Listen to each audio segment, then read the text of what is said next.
Kieran, the intention of the federal government is to commission repatriation flights to get Australians home from India after the May 15 date, when this travel pause on people travelling from India ends.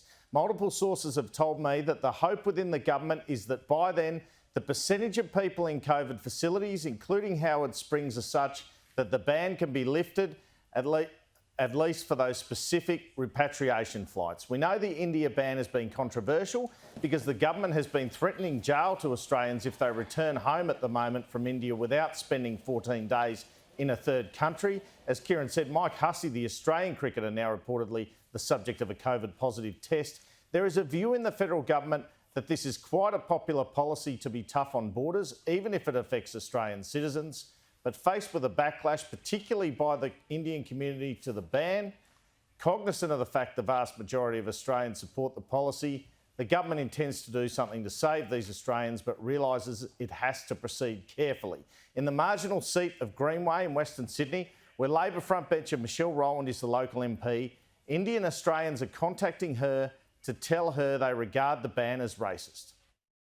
There is a feeling by some people that this does have an element of racist undertones, but also there is that feeling of incompetence, and these are people who are directly impacted by it. So do you think it is racist? I'm not saying it's racist. I think it's incompetent, but certainly I can't discount the views of many of my constituents who feel that because they are impacted by it. Kieran's full interview with Michelle later in the program, and here is former Labor leader Bill Shorten chiming in. Have a look at this. He said, imagine it's 1986 and Booney, Border, War, Jones and co are trapped in India as a deadly virus sweeps the country. What would PM Bob Hawke have done? And he has penned an op-ed suggesting the Prime Minister and the government need to move fast to get these Australians home. He said he'd have brought all the Australians home.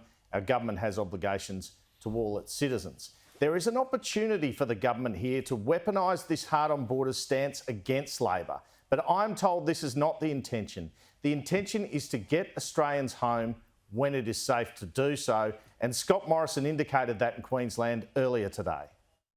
We're already starting to see, as a result of the pause, the incidence of those cases at Howard Springs are starting to come down. We've got a bit more distance to travel there, but the pause is working, and that means the pause will enable us to get Australian citizens and residents and their immediate families back to Australia under those repatriation flights.